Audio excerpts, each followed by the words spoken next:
Admiral Vexthal stood on the bridge of his massive warship, staring at the star maps that covered the wall in front of him. The maps showed thousands of star systems, all marked with the red symbol of the hegemony of Zethkar. Each red mark meant another world that had surrendered to their power. Another species that had learned to bow before the might of the Empire. But today, something was different.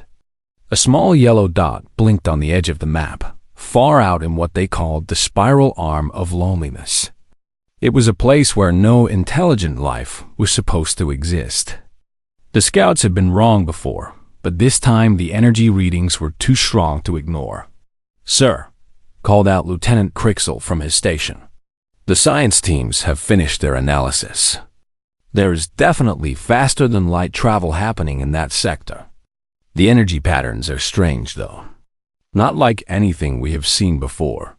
Vexthal nodded slowly. In his 800 years of service, he had conquered 47 different species. Some had tried to fight. Some had tried to run. Some had tried to hide. None of it had mattered in the end. The hegemony always won. "Prepare the 47th Imperial Fleet," he ordered. 300 ships should be enough for whatever primitive civilization has learned to crawl between the stars. Around him, his crew moved with practiced efficiency. They had done this many times before. The hegemony had a simple system for dealing with new species. First, they would show overwhelming force. Then, they would offer terms of surrender. If the species was smart, they would accept and become part of the empire. If they were foolish enough to resist, they would be destroyed as an example to others. Meanwhile, far across the galaxy in the Sol system, Captain Sarah Chen was having a very different kind of day. She sat in her chair on the bridge of the U.E.'s Defiance, drinking coffee and reading reports from her science officers. The coffee was terrible as usual, but it helped her think. "Captain," said her communications officer, "we are getting a priority message from Earth Command." Sarah set down her coffee cup. Priority messages were rare. They usually meant something important was happening somewhere in human space. She had not expected anything unusual today. "Put it through to my personal screen," she said. The message was short, which was typical for Earth Command. They never wasted words when they could help it. But this message was different from anything she had seen before. "First contact protocol suspended. All fleet commanders report to designated coordinates. Bring popcorn." Sarah read the message 3 times to make sure she had not misunderstood. Then she started laughing. Her crew looked at her with confusion, but she just shook her head and activated the ship's communication system. "All hands, this is the captain. We are about to have some very interesting visitors. Prepare the ship for departure.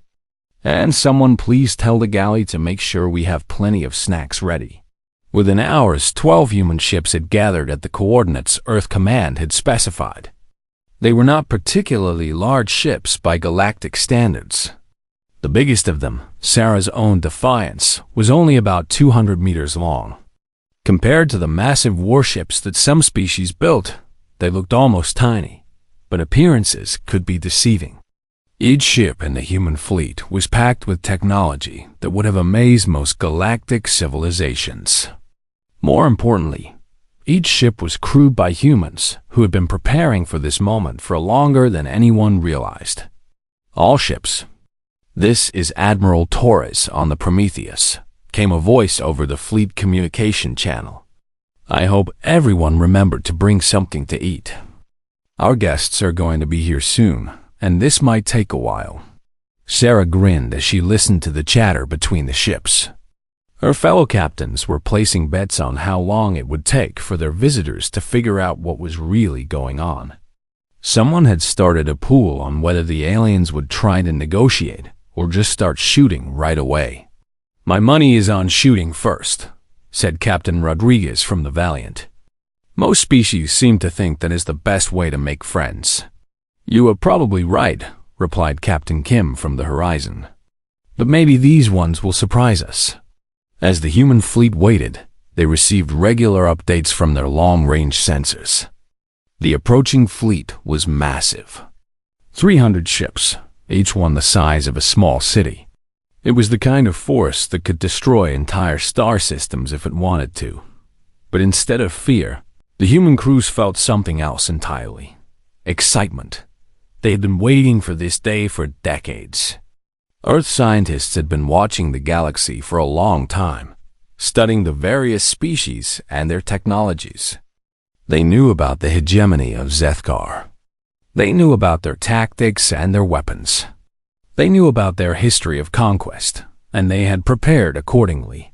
"Captain," said Sarah's tactical officer, "the alien fleet will arrive in approximately 6 hours. They are maintaining standard attack formation." "Good," Sarah replied. "That gives us time to finish our preparations. Make sure all systems are ready, and send a message to the galley. I want them to prepare the special refreshments." The special refreshments were something Sarah's crew had been looking forward to for months. They were not just snacks. They were a statement, a way of showing their visitors that humanity was not like the other species they had conquered before dawn. As the hours passed, the human fleet made their final preparations. Weapon systems were checked and double-checked. Shield generators were calibrated to precise specifications. Most importantly, the crews reviewed their orders one more time. They were not there to destroy their visitors. They were there to teach them something new, something about what it meant to encounter humanity for the first time. Admiral Vexthal's fleet dropped out of faster-than-light travel at the edge of the Sol system.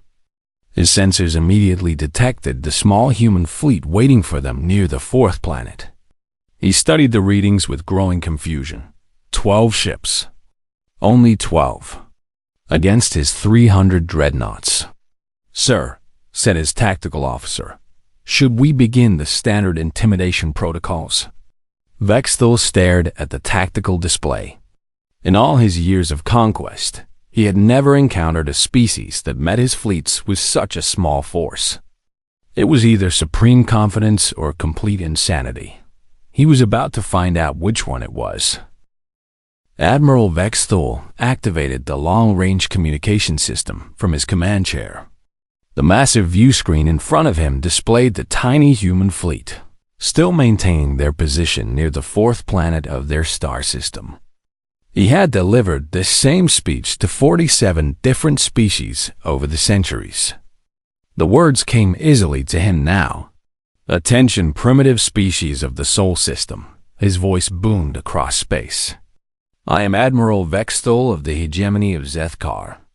You have achieved faster-than-light travel, and thus have come to our attention.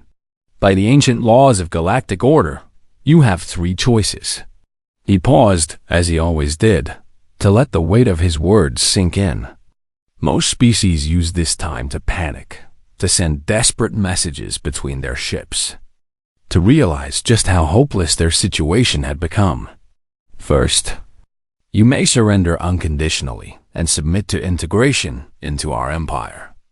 Your species will be relocated to suitable worlds where you will serve the greater good of the hegemony. Second, you may choose to negotiate terms of limited independence under our protection. This option requires significant tribute and absolute obedience to our commands." Another pause.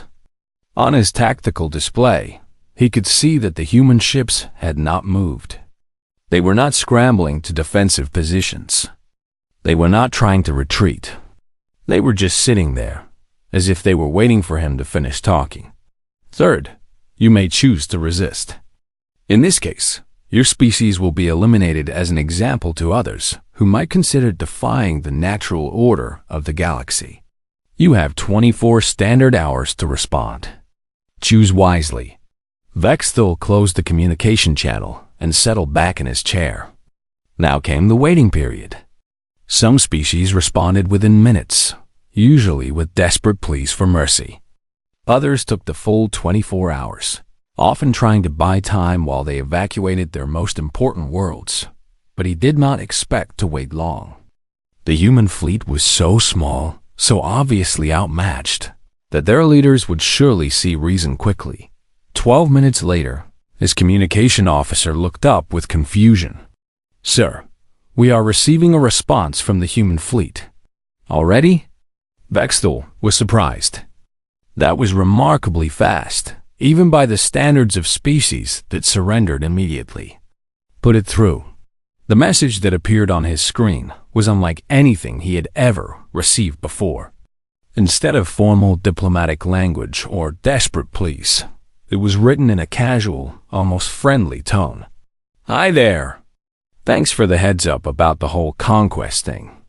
We really appreciate you taking the time to explain our options so clearly.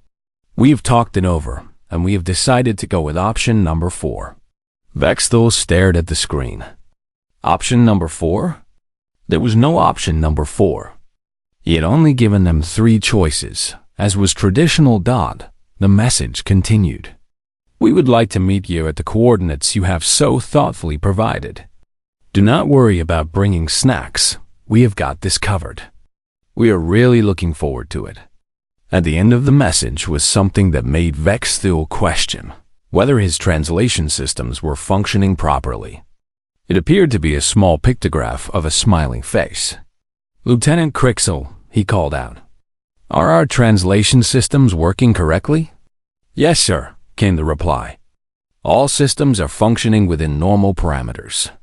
"Then explain to me what this symbol means," Vexthal said, pointing to the smiling face on his screen. Crixel studied the image for a moment. "Sir, according to our cultural database, this appears to be what humans call an emoji. It is used to express emotion in written communication. This particular symbol indicates happiness or friendliness." "Friendliness?" Vexthal repeated. In 800 years of military service, no species had ever sent him a friendly message. Threats, pleas, formal protests, yes, but never anything that could be described as cheerful. He ordered his science teams to scan the human ships again. Perhaps they had missed something. Hidden weapons arrays, cloaked reinforcements, some kind of defensive grid around their star system. But the scans came back with the same results as before. The human ships were armed with basic, kinetic weapons, simple projectile cannons that fired metal slugs at high speed. Their shields were standard energy barriers, nothing more advanced than what most species developed shortly after achieving spaceflight. Their hulls were made of ordinary metal alloys. "Sir," reported his chief science officer, "there is something unusual about their ship designs, but I cannot determine what it is. The energy readings are strange. Strange how?" Vexthal demanded. "They appear to be operating far below their maximum capacity, as if they are deliberately limiting their power output. Also, several of the ships appear to have what our databases identify as recreational facilities." "Recreational facilities?" "Entertainment systems, sir. Holographic projection chambers, gaming areas, what appears to be a small restaurant on one of the larger ships."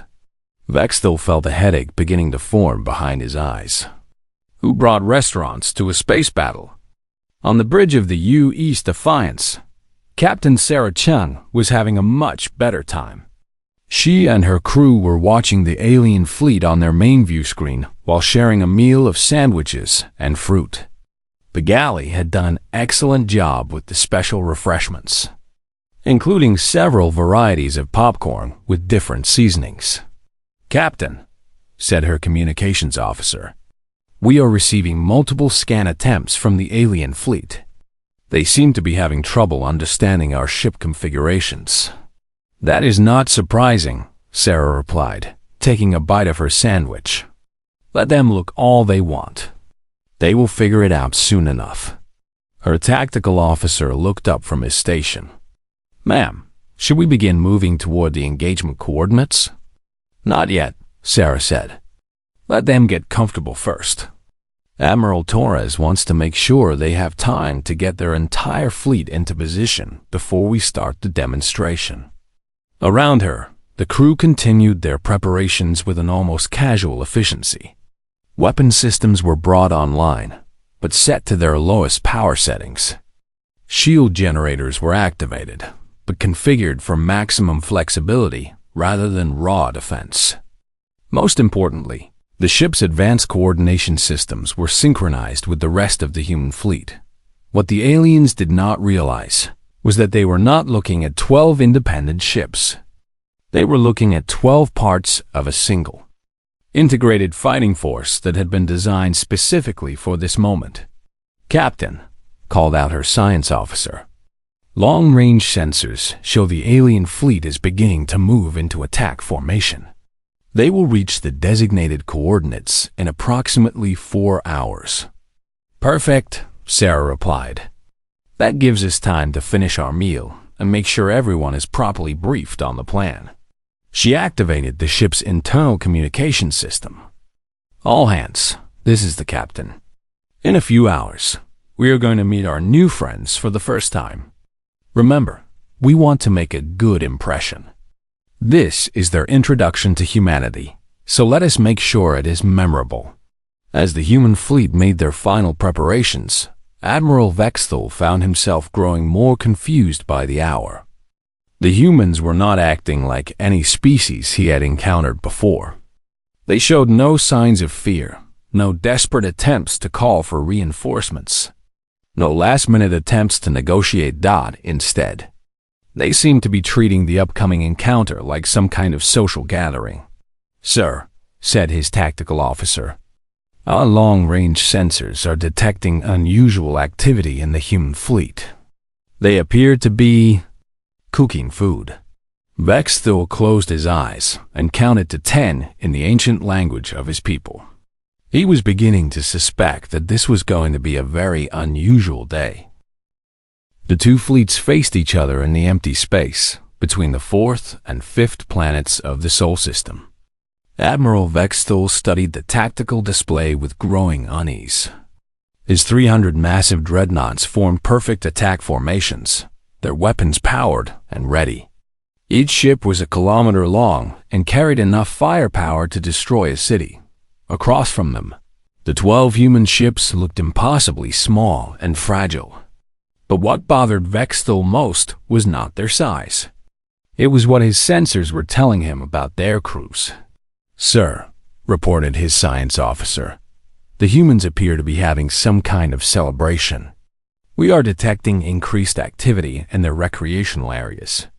Several ships are broadcasting what appears to be music." "Music?" Vexthal repeated. "Yes, sir. Also, we are detecting the preparation of food items and what appears to be party decorations." Before Vexthal could respond, his communication system activated. A transmission was coming from the lead human ship. "Attention Hegemony Fleet," said a cheerful female voice.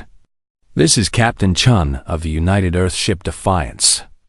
Before we begin today's activities, we would like to thank you for choosing humanity as your conquest attempt.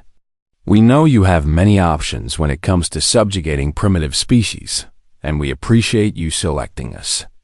Vexthal stared at his communication screen. In all his years of service, no one had ever thanked him for invading them. The transmission continued. "Please note that safety regulations require all crew members to secure loose objects and ensure proper restraints are fastened. We are not responsible for any psychological trauma, existential crises, or sudden career changes that may result from today's engagement." "Psychological trauma?" Vexthal muttered. "We hope you enjoy your visit to human space, and we look forward to showing you what we have been working on. Have a pleasant day." The transmission ended. For a long moment, the bridge of Vexthal's flagship was completely silent. Finally, his tactical officer spoke up. "Sir, should we begin the attack?" Vexthal took a deep breath. Despite his confusion about the humans' behavior, he still had a job to do. The hegemony did not conquer the galaxy by hesitating. "All ships," he announced over the fleet communication channel, "begin standard attack pattern. Full bombardment of all human vessels." The response was immediate and overwhelming. 300 dreadnoughts opened fire simultaneously, sending thousands of energy beams and projectiles across the empty space between the fleets. It was enough firepower to crack the surface of a small moon. No fleet of 12 ships had ever survived such an attack, but something impossible happened. As the massive wave of destruction raced toward them, the human ships suddenly scattered in 12 different directions. They moved with a speed and precision that defied everything Vexthal knew about space combat. The ships were not just fast, they were impossibly coordinated. Each vessel seemed to know exactly where the others were going, turning and accelerating in perfect synchronization. They danced between the incoming fire like they could see the future. "How are they moving like that?" demanded Vexthal's tactical officer. Before anyone could answer, the human ships began their counterattack. But it was unlike anything in Vexthal's experience. Instead of trying to destroy his fleet, they seemed to be playing with it. Small fighters launched from the human ships and began weaving through the hegemony formation. They moved so fast that the point defense systems could not track them. But instead of attacking vital systems, they seemed to be targeting very specific components. "Sir," called out his damage control officer, "we are losing weapon systems across the fleet. But the fighters are not using explosive rounds. They appear to be firing some kind of training ammunition." Training ammunition? Vexthal could not believe what he was hearing. On his tactical display, he watched in growing horror as his mighty fleet was systematically disabled by weapons that were apparently set to stun. The human fighters were cutting through his formations like they were made of paper, but they were doing it with non-lethal weapons. Then something even more disturbing happened. The human ships began physically pushing his disabled vessels into neat formations. Giant mechanical arms extended from their hulls and carefully moved the drifting dreadnoughts into organized rows. "They are arranging us," whispered his science officer.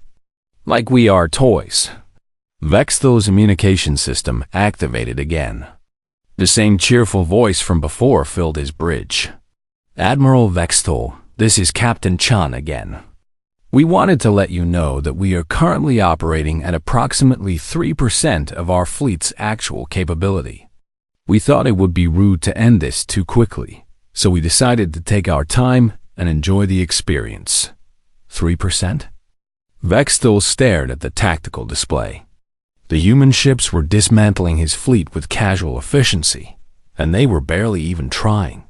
"You see, Admiral," Captain Chen continued, "we have been watching you folks for about 50 years now. We have seen how you operate, studied your tactics, reverse-engineered your technology. We were honestly starting to worry that galactic conquest was getting a bit routine for you. So we thought we would help you rediscover the joy of a real challenge." As she spoke, Vexthal watched his flagship's weapon systems shut down one by one. The human fighters were everywhere, moving through his ship's defenses like they did not exist. His crew was reporting similar problems throughout the fleet. "How?" he whispered. "The thing is," Chun's voice continued, "humans are persistence hunters. We do not just defeat our enemies, we study them. We learn from them. We have been preparing for this meeting for decades. Not because we feared you, but because we were excited to finally have someone to properly test ourselves against." Vexthal felt something he had not experienced in centuries of conquest. Fear. Not fear of death. He had faced that many times. This was something much worse. Fear of the unknown. Fear of realizing that everything he thought he knew about warfare was wrong. "Admiral," said his tactical officer, his voice shaking, "we are receiving reports from across the fleet. Our ships are being disabled, but the crews are not being harmed. The humans are. They are offering medical assistance to injured personnel." "What?" "Sir, several of our ships are reporting that human medical teams have beamed aboard and are treating wounded crew members. They are also delivering food and water to ships that have lost life support. Vexthal stared at the reports flowing across his screen. The humans were not just defeating his fleet. They were taking care of his people. In the middle of a battle, they were making sure his crews were safe and comfortable. "This is impossible," he muttered. His communication system activated one more time. "Admiral Vexthal," said Captain Chen, "we would like to invite you aboard our flagship. We have some excellent coffee, and we think you might enjoy the conversation. Do not worry about transportation. We will take care of that." Before Vexthal could respond, the world around him dissolved into sparkling light. When his vision cleared, he was standing in what appeared to be a comfortable lounge, holding a cup of something that smelled absolutely wonderful. Across from him sat a human woman with kind eyes and an amused smile. "Welcome aboard the Defiance, Admiral," she said. "I am Captain Chen. Would you like some sugar with your coffee?" Admiral Vexthal stood in the human lounge, holding the cup of coffee and trying to understand what had just happened to him. One moment he had been on the bridge of his flagship, watching his fleet being systematically disabled by impossibly small human fighters. The next moment he was here, in what looked like a comfortable cafe, speaking with the enemy commander as if they were old friends. "How?" was the only word he could manage. Captain Chen smiled and gestured for him to sit down in one of the comfortable chairs that surrounded a small table. "Transportation beam," she said simply. "We borrowed the idea from a species called the Veltai about 30 years ago. They used it to move cargo between ships. We made a few improvements." Vexthal sat down slowly, still trying to process what was happening. Through the large windows that lined one wall of the lounge, he could see his fleet. His 300 mighty dreadnoughts were floating in perfect formation, completely disabled but apparently undamaged. Human ships moved between them like caretakers, tending to any problems that had arisen during the engagement. "Your ships," he said. "They moved like they were all controlled by one mind." "In a way, they were," Chun replied, settling into the chair across from him. "Each ship in our fleet is connected to a central coordination system. We share sensor data, tactical information, even individual crew thoughts if necessary. When we fight as one organism with many parts." She sipped her coffee and continued. "But that is not the most important thing about today's demonstration. The important thing is what you did not see." "What I did not see?" Chun nodded. "Admiral, what you fought today was not humanity's military fleet. What you fought was Training Squadron 7 from the Earth Defense Academy. These are student ships, crewed mostly by people who graduated from our Space Force Academy less than 5 years ago." Vexthal felt the coffee cup slip from his suddenly numb fingers. It fell toward the floor, but never hit. Instead, it stopped in midair and gently floated back up to the table. "Students?" he whispered. "Very good students," Chan assured him. "But yes, students. We thought it would be good practice for them to face a real fleet engagement. You provided an excellent learning opportunity."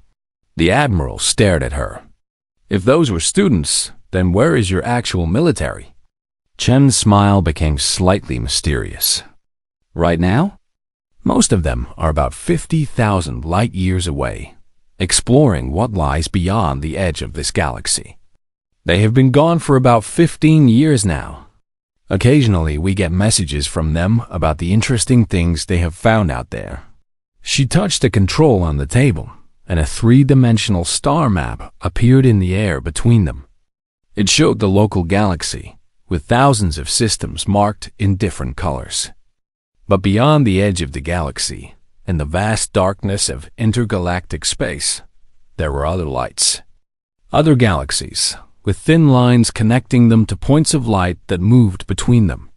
"You see, Admiral, humanity reached the limits of this galaxy about 30 years ago. We explored every habitable system, cataloged every species, studied every technology. It became rather boring after a while. So we decided to see what else was out there. Vexthul studied the map with growing amazement and terror. The humans had not just achieved faster-than-light travel. They had mastered it to a degree that let them travel between galaxies as easily as most species travel between star systems. "But if you have already conquered the galaxy," he said slowly, "why did you not reveal yourselves? Why let the hegemony continue to exist?" "Because we did not conquer anyone," Chum replied. "Conquest is such a primitive concept, do not you think? We prefer the word integration. When we find a species that has achieved spaceflight, we study them. We learn about their culture, their technology, their goals. Then we decide how best to help them achieve their potential." She touched another control, and the star map zoomed in on the hegemony's territory. But now Vexthul could see additional markings that had not been there before. Human observation posts, hidden research stations, entire artificial worlds that had apparently been constructed in secret. "For the past 50 years, we have been watching your empire expand," Chung continued. "We have been learning from your successes and your mistakes. We have been helping species that you conquered to develop new technologies and new ways of thinking. Most of them do not even know we exist yet. You have been interfering with our empire for 50 years? Vexthul's voice rose with indignation. "Interfering is such a harsh word," Chun said mildly. "We prefer to think of it as providing educational opportunities. For example, do you remember the rebellion on Kethmer 7 about 20 years ago?" Vexthul nodded. The rebellion had been a disaster for the hegemony. A species they had conquered decades earlier had suddenly developed advanced weapons and tactics that allowed them to drive off the occupying forces. "That was us," Chun said cheerfully. "We thought the Kethmari deserved a chance to determine their own future. So we gave them some helpful suggestions about military strategy and advanced material science." The Admiral felt a sinking sensation in his stomach. "How many of our defeats were you doing?" "Most of them, actually. We have been conducting what you might call a long-term psychological experiment. We wanted to see how your empire would adapt when faced with persistent, unexplained failures. The results have been quite interesting." Chum stood up and walked to the window, looking out at the disabled hegemony fleet. "The thing about empires, Admiral, is that they are inherently unstable. They depend on the fear and submission of their subjects. But what happens when those subjects suddenly become more advanced than their conquerors? What happens when the foundation of fear crumbles?" Vexthul joined her at the window. He could see human crews working on his ships, repairing damage and apparently upgrading various systems. "What are they doing to my fleet?" "Making improvements," Chun replied. "New shield generators, better life support systems, more efficient engines. We thought your crews might appreciate some upgrades after their long journey here. But why?" Vexthul demanded. "If you have this power, why not just destroy us? Why not take over the galaxy openly?" Chun turned to face him, and for the first time, her expression became completely serious. "Because, Admiral, we have found something out there in the dark between galaxies.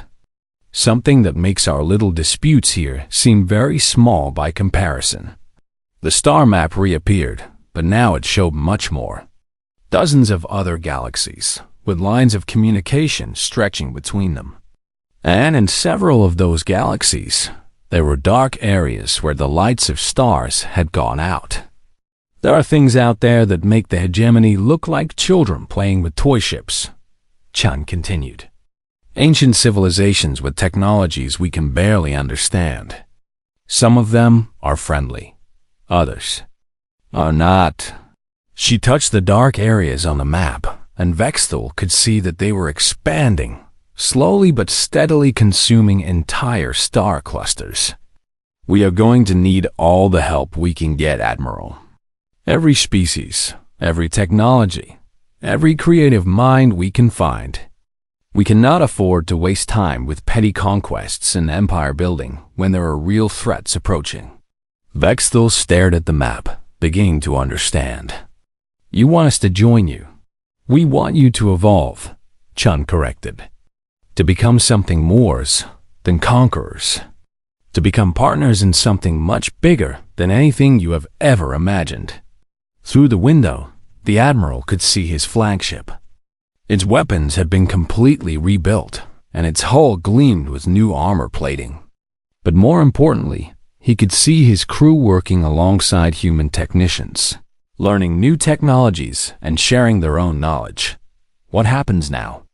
He asked. Chun smiled again. Now, Admiral, you have a choice to make. You can go back to your old ways, trying to maintain an empire through fear and force. Or you can help us prepare for what is coming. The choice is yours. Outside, the stars seemed a little less friendly than they had before. Asterisk. Admiral Vexthal sat in silence for several minutes, staring at the star map that showed the dark areas spreading between distant galaxies. In 800 years of life, he had never felt so small. The hegemony, which had seemed so vast and powerful just hours ago, now looked like nothing more than a small collection of frightened worlds hiding in the corner of a much larger and more dangerous universe. You have been preparing for this for decades, he said finally. Watching us, studying us, manipulating our empire to make us. What? Stronger? Captain Chun nodded. Among other things, the species that survive what is coming will need to be adaptable, creative, and capable of working together. Empires built on fear and conquest do not produce those qualities. But empires that face constant, unexplained challenges often develop remarkable innovations in response. She called up another display that showed technological advancement charts for various species throughout the galaxy. The hegemony's curve showed steady, dramatic improvement over the past 50 years, exactly the period when humanity had been secretly interfering with their operations. Every time one of your conquest attempts failed mysteriously, your scientists worked harder to develop better weapons and defenses, Chun explained. Every time a subject species rebelled successfully, your strategists had to develop new approaches to governance and diplomacy. You have grown stronger precisely because you have been forced to face failure. Vexthal studied the charts with a mixture of admiration and resentment. You turned our defeats into a training program. We prefer to think of it as an accelerated education curriculum, Chun replied with a slight smile. And you have been excellent students, even if you did not realize you were attending school. A chime sounded, and Chun touched her communication device. Yes, Captain. This is Admiral Torres. The Hegemony fleet has been fully upgraded, and their crews have completed the basic orientation program. Admiral Vexthal's officers are requesting permission to speak with him. Send them through, Chun said. The lounge door opened, and 3 of Vexthal's senior officers entered. They looked confused but oddly excited. Behind them came a human technician carrying a device that projected a holographic display. Admiral, said his chief science officer, you need to see this. The humans have shown us things. Technologies that we never imagined possible. The holographic display activated, showing detailed schematics of the upgrades that had been installed on the Hegemony ships. New shield systems that could adapt to any type of weapon. Engine modifications that would allow them to travel 5 times faster than before. Sensor arrays that could detect objects across entire star systems. But most impressive were the communication systems. Each ship could now link directly with every other ship in the fleet, sharing information and coordinating actions with perfect precision. Admiral, said his tactical officer, they have given us the ability to fight as they do, as a single organism instead of separate ships. And that is just the beginning, added the human technician. These are basic upgrades, suitable for getting started. As your crews learn to use them, we can provide more advanced systems. Vexthal looked at his officers, seeing an enthusiasm in their eyes that he had not witnessed in decades. They were learning, growing, becoming something more than they had been before. "There is something else," his science officer continued. "The humans have invited volunteers from our fleet to join their exploration missions, to travel beyond this galaxy and help study the threats that are approaching." "Volunteers?" Vexthal asked. Captain Chun nodded. "We have found that diverse teams are more effective at solving complex problems. Your species has developed some impressive military technologies and tactical innovations. We could use that expertise." She called up another display showing the current composition of human exploration fleets. Vexthal was surprised to see that they included members from dozens of different species, many of which he recognized as former enemies of the hegemony. "The Kethmari are there," he said, pointing to one section of the display. "And the Valtai, and is that the Zrexhai Collective?" "Among others," Chung confirmed. "It turns out that species work much better together when they are united by common goals rather than forced together by conquest." "Who would have imagined?" Vexthal found himself laughing despite everything. "You have turned half the galaxy into a volunteer organization." "The effective half," Chun replied. "The other half is still figuring out what they want to be when they grow up." Another chime sounded, and this time a different voice came through the communication system. "Captain Chun, this is Admiral Kim on the horizon. We are receiving a priority message from Deep Space Fleet 7. They have found something interesting." Chun's expression became more serious.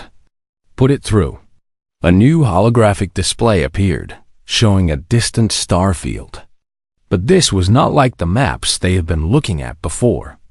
This showed something that made Vexthal's skin crawl with instinctive fear.